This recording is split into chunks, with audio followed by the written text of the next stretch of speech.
Hello guys! Welcome to Unmuted with Sam. Clap, clap, clap. Okay, Okay na? Tapos na? Tapos na intro. So, bale, ang topic natin for today is we're gonna talk about the after college experiences we had and we are having actually. Hindi pa ako graduate. Well, Pero Uy. OJT na. OJT, so more likely parang after academics. So, anong year kayo graduate, guys? 2024. 2025. 2023. Oh my God, I'm so old. 2024?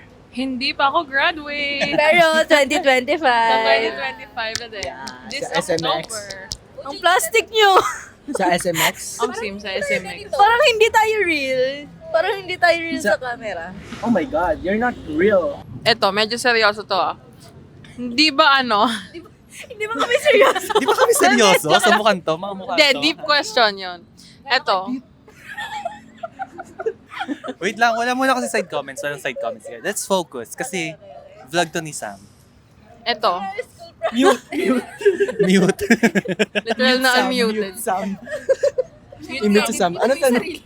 Yung tanong ko sa inyo is like, syempre sanay tayo buong buhay natin na nag-aaral, na stuck tayo sa routine ng school.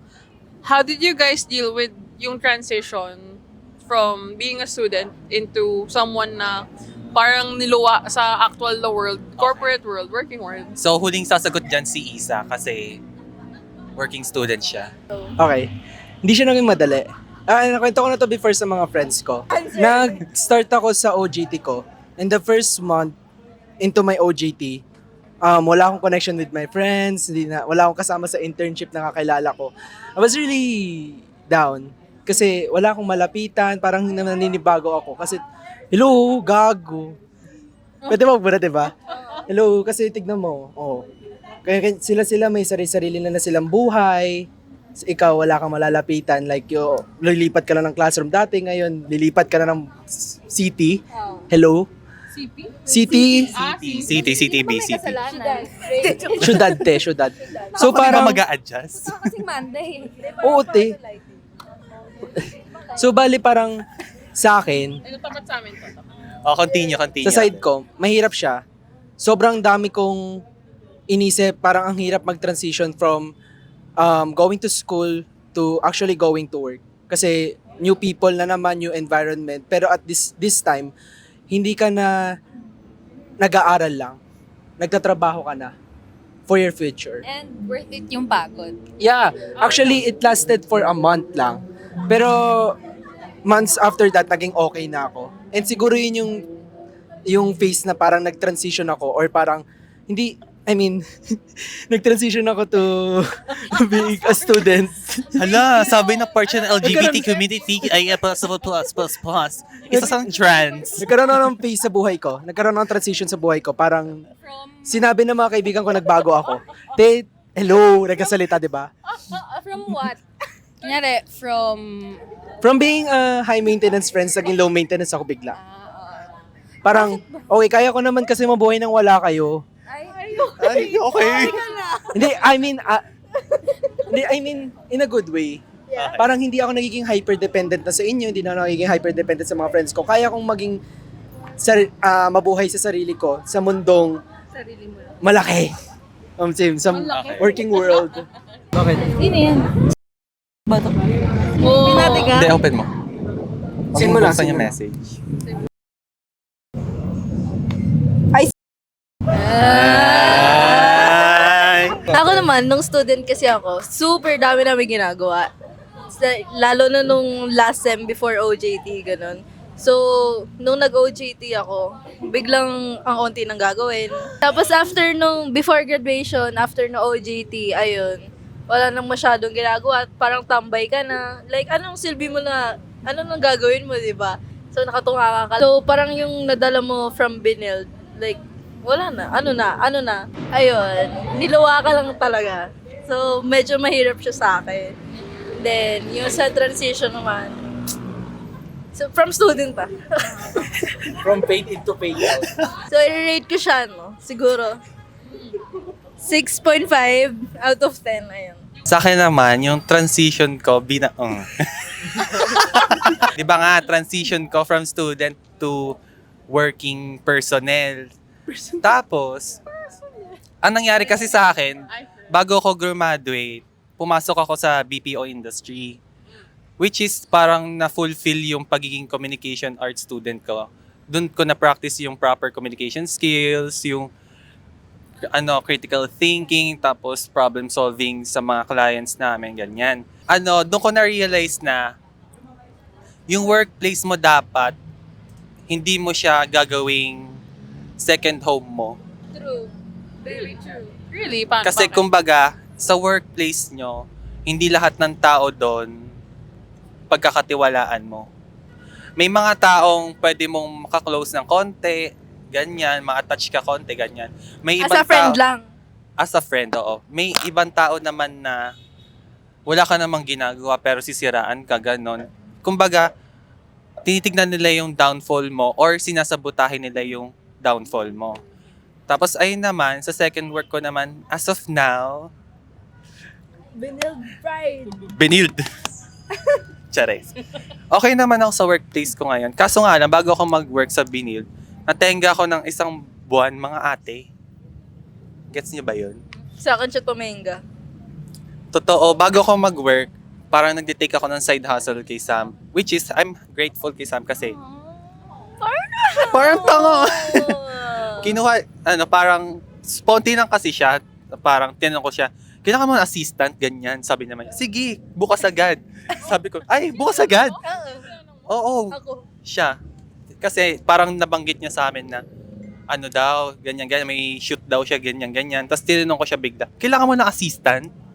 Tapos sabi ni Sam, sige, go. Sabi ko, sige, go, bukas agad. Okay. Okay, matinong usapan. Tapos yun, so far so forth, parang dun ko na nagastusan yung mga luho ko dahil sa hustle na yun. Tapos, after naman nun, bago na ako pumasok sa binil, syempre may struggle ako. Syempre wala akong pera. Ganyan. Kaya tanging advice ko dyan sa mga graduating students, bago kayo graduate, asikasuhin nyo na lahat ng valid IDs. Sorry. Tapos Sorry. lahat ng possible requirements, kunwari yung NBI clearance, ganyan. Sorry, Oh, ilista mo lahat. Natatamaan yung mga katabi ko Wala kasi akong ganun. di nila inasikaso yun. Meron na ako nun bago pa ako graduate. Ay, Ay. eto, safe to. Ako wala talaga. Tapos naman, sa binid naman, kamusta yung workplace ko? Simula, parang ko, kasi di ba doon din ako graduate. Oo. Para lang ako estudyante, te. Tinalakan pa ako ni Dean. Sabi niya, hindi naman parang talak na sungit, parang talak na normal. Sabi niya, ay, nag-work ka na dito. Tapos tinignan niya ako head to toe. Parang kang estudyante. Ganun, te. Kasi pinakilala ko ni Sir Al. Shout out, sir. Parang pinakilala ko ni Sir Al sa mga associates doon na this is our new media lab technician. Hey. Siya rin, ganun. Sarap. Tapos ngayon, okay naman siya. Going strong. May mga struggles din kasi, personal matters. Yun lang. I rate this as 7.5 out of 10. Okay, so yung akin naman, medyo madali lang siya. Kasi nung nasa Binild pa ako, working na ako nun. So nasa VA industry ako. Pero medyo naging mahirap lang siya kasi nag-OJT ako sa Makati, sa digital marketing agency. So, nag-iba siya or nahirapan ako sa part na bago yung environment. Kasi sa VA, di ba, remote. So, wala ka talagang nakakasalamuha. Remote? Insert remote. Wala ka nakakasalamuha. Virtual lang lahat. And then, nung nag-OJT ako, nahirapan ako kasi sinasabi nila na resting bitch face daw, ganon. Ang sungit Sabi ko, which is true. which is true naman. Kasi ba't ka naman ngingiti kung hindi ka naman kinakausap? Eh di nagmukha kang baliw.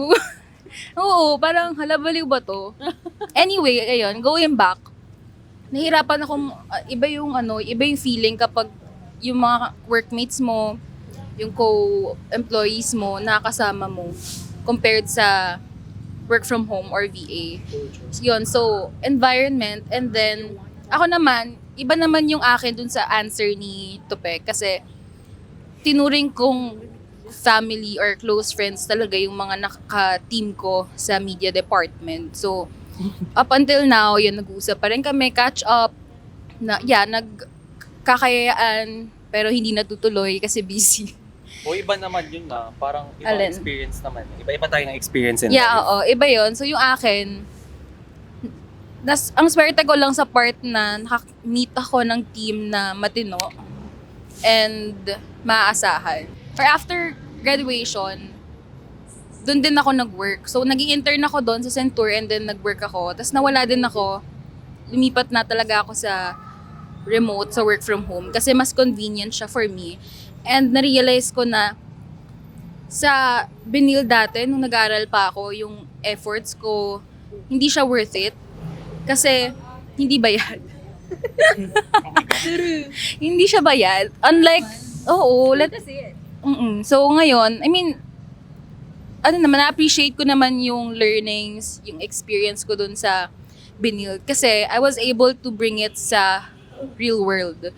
And ngayon, I'm just happy kasi yung pagod ko, alam ko na worth it siya kasi may nakukuha ko. At the same time, ang lawak kasi ng ng pwede mong matutunan sa real world, sa VA. Hindi lang siya nakastick sa isang Stigma. Ganun. stigma.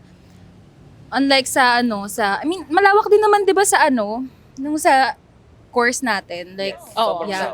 But like here, hindi lang for com yung natututunan ko. Natuto din ako sa accountancy. Uy!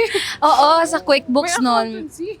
Naging in charge ako dun sa finances ng client ko before. So, ang rate ko is 8. Well, as you can see, guys, we have a lot of differences when it comes to our experiences in life. And that's really shows Ano yun? Animo Lasal. Animo Charing. Kaya para... Uy, ba't... Alma mater. Ano nafe-feel niya ngayon na aalis na siya from being academic to Hindi actually mo sure, malay mo, din siya mag-work. entering the working space. Ano yung nafe-feel niya after hearing our answers? Ano yung ine-expect niya? Ano yung sa tingin niya magiging course of action niya? Nung una, actually, for the past few weeks, nung naghanap ako ng OJT, naramdaman ko talaga na, oh my gosh, but parang akala ko sa school na I know it all na ganon-ganon. Pero nagkaroon ako ng doubts na like, ready na ba ako talaga? Pero yun nga, hearing different experiences, maybe it just tells me na kailangan ko lang talaga siyang harapin. Kasi we never know kung ano yung kakamit natin once we go out of school. And yun nga, thank you guys for sharing that. Sana kasing swerte ako ni Isa na nasa matinong team. Sana, Sana all. yun talaga. Maswerte sa team pero sa kumpanya hindi. True! Closing prayer. So, marami tayong experiences na mararanasan. Syempre, experiences nga eh. Syempre, mararanasan mo, te. Marami tayong maranasan na. Marami tayong may experience before, during, and after. Pero ang pinakamahalaga doon is may matututunan tayo. At na-experience mo Oo. Ang mahalaga doon is at least kahit na takot tayong mag-risk, takot tayong mag-decide on something na hindi natin usually do Buhay ka pa. nung nasa college tayo. Ngayon na papunta na tayo sa working space or working world, at least now, we hope or I hope na piliin natin yung sarili natin lagi.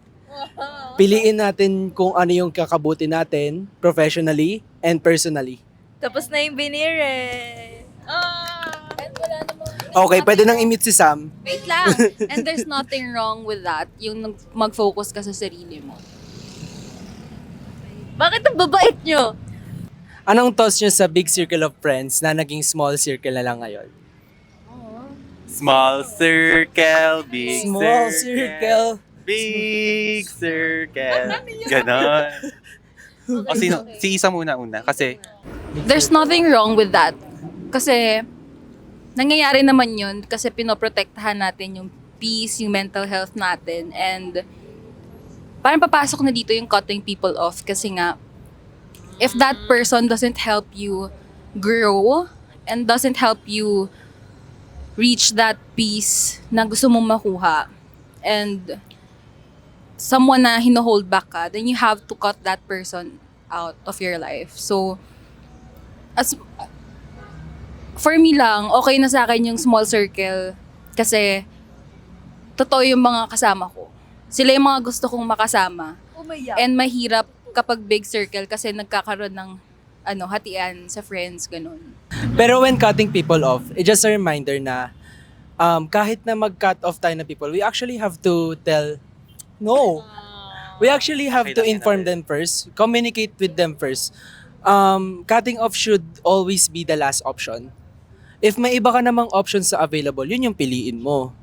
Hindi mo dapat kakat off ng diretsahan, hindi mo dapat ika-cut off ng walang pasabi, kasi hindi yan para sa benefit mo lang, para yan sa benefit ng isang tao din o ng friend mo. Kasi masyado ka ng selfish kapag ikaw lang yung nag-cut off, wala kang pasabi. Ganun. Ganun lang talaga. As in, sobrang simple lang ng communication. Commerce nga tayo. Oo, commerce nga tayo eh. So, communicate first. I-communicate nyo yung nararamdaman nyo ba't kayo magka-cut off before you actually cut people off kung wala namang change na nangyayari. So, Oo, i-apply nyo yung tinuro sa inyo nung theory, communication theories, yeah. gano'n. Hindi naman sila Madali nag-aaral ng communication, te. Ay, Okay, going back, I actually agree with Isa's thoughts kasi it's your call naman kung tatanggapin mo sa sarili mo na, ay, kinatoff ako ng taong to. Ay, sige, okay lang. Kung doon naman sila masaya ganyan.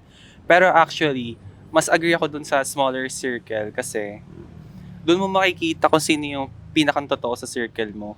Kumbaga, kahit low maintenance friends, which is mas okay yung low maintenance friends, kahit minsan lang kayo mag-usap ganyan, minsan lang kayo mag-hangout, pero pa nag-hangout kayo, ganun pa rin.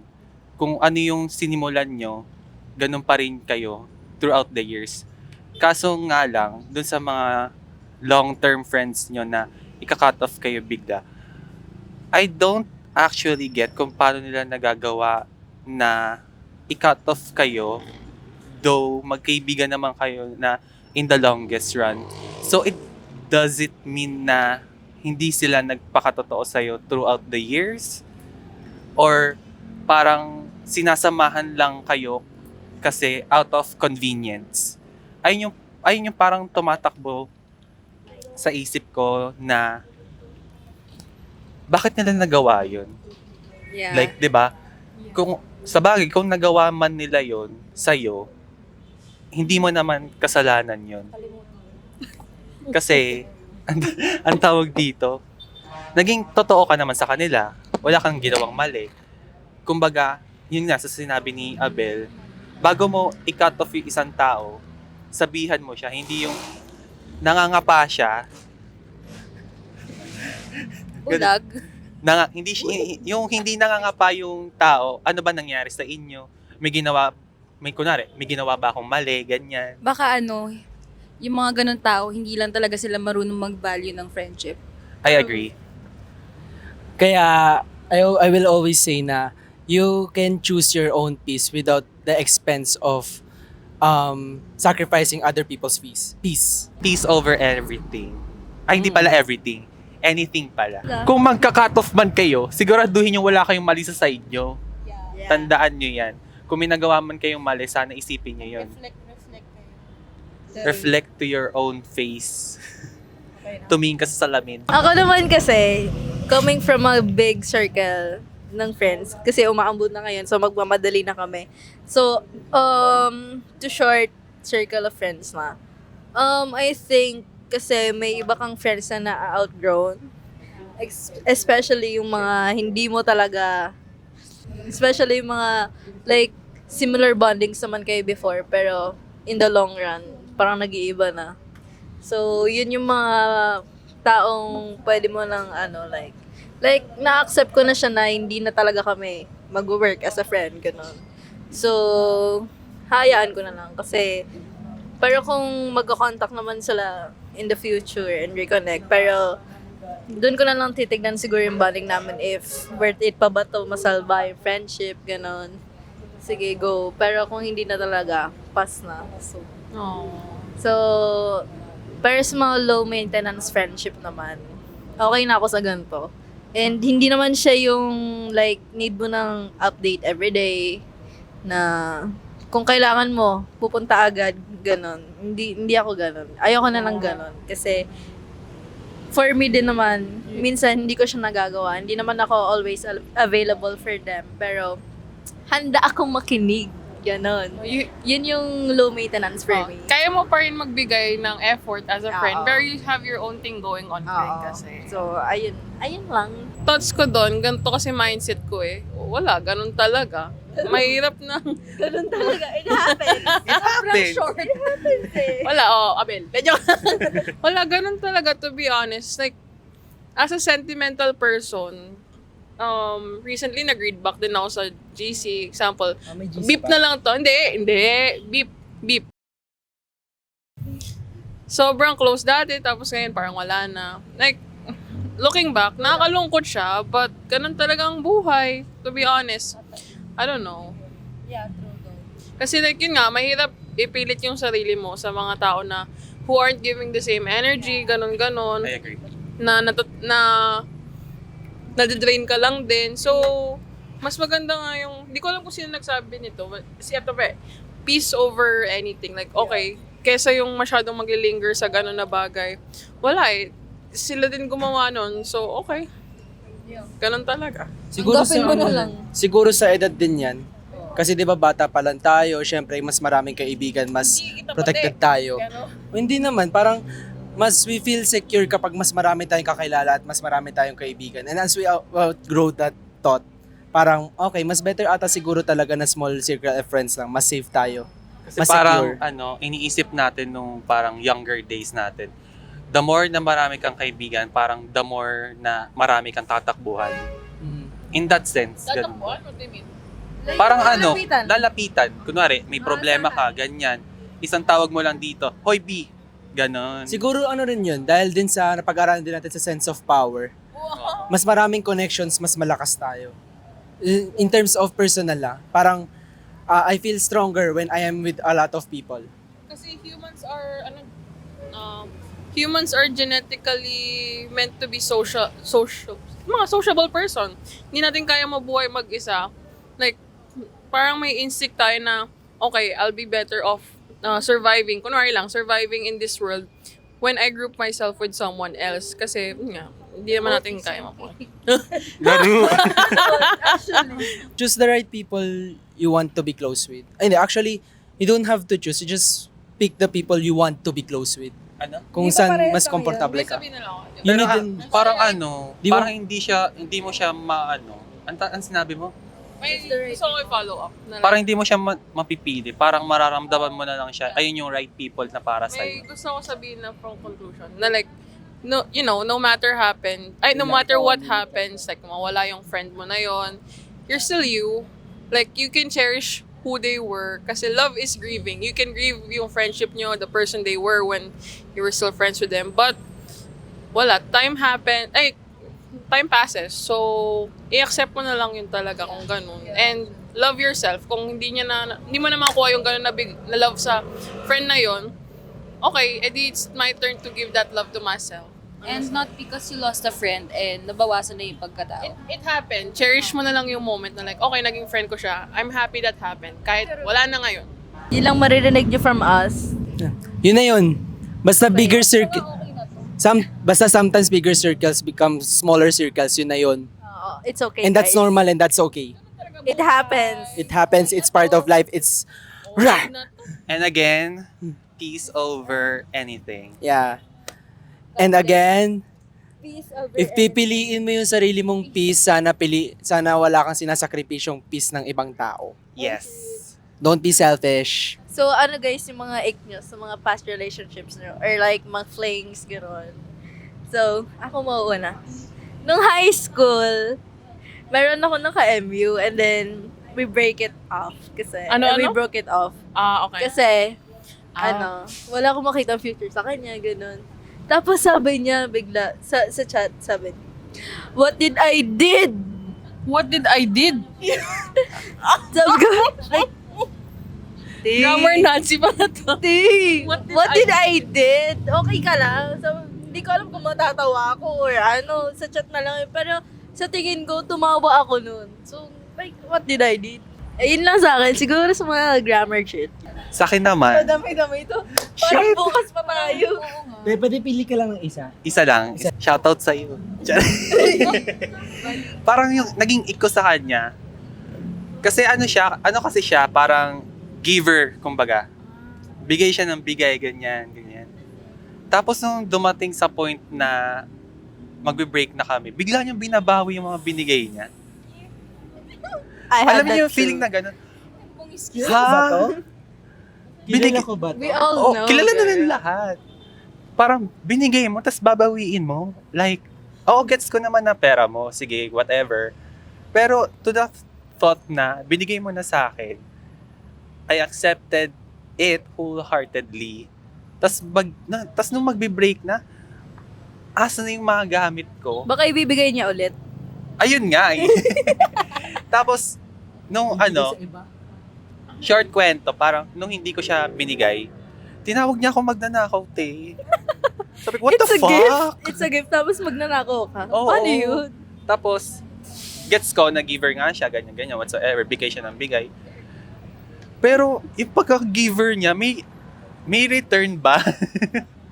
May Hindi ko refund. Oo, may refund ba? hindi mo siya matatansya kung may refund pa nag-away kayo or whatsoever. Pero parang pag napasok ulit ako sa ganung relationship na giver yung magiging jowa ko, parang tatatak na siya sa ano ko Oo. na ay baka niloloko lang ako nito, Oo. nababawiin din niya ganyan. Ayun lang, parang ayoko na ng giver na jowa.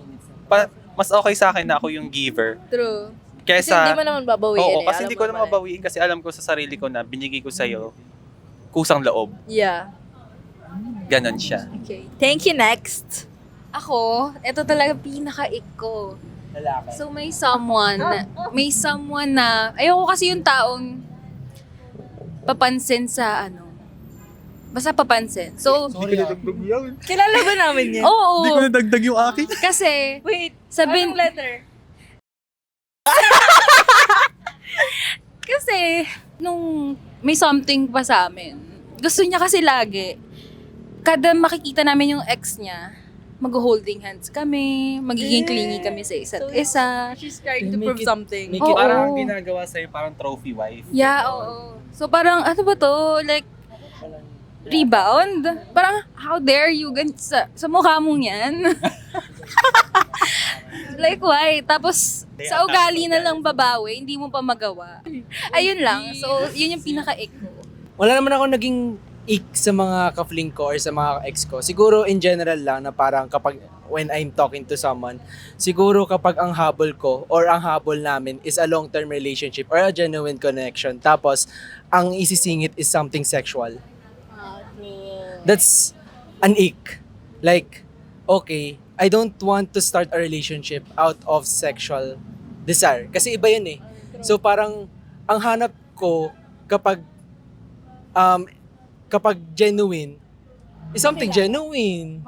Makilala ka. Kasi may mga relationship na nag-start sa sexual and alam natin kung saan nanggagaling yun. And minsan, short-term relationship siya. So, expect talaga natin O hindi na naman lahat. may mga ganun. May mga nangyari sa akin. Okay? Some people. If gusto ko sex, edi we can pursue the sexual conversation. If gusto ko na, if ang napag-usapan natin is something genuine, then let's start being genuine to each other. Kumbaga, it's about being clear to your intentions. Yeah. Communication! And alam, like student. and alam kong bading tayo, pero Huwag mo naman sobra yung pagkabading mo, pre. siguro ilugar mo, boundaries. Yeah. Kilalanin mo muna yung tao bago ka mag-sexual jokes. Di wala, it's something in general nga.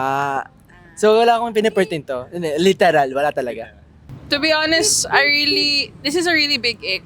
Like, ako, someone, very self-reassured ako in terms of my own body, my own sexuality. Pero, to be honest, super red flag sa akin yung mga type ng person. Yung isang ex ko kasi before, siya yung type na super weird ng kinks niya to the point where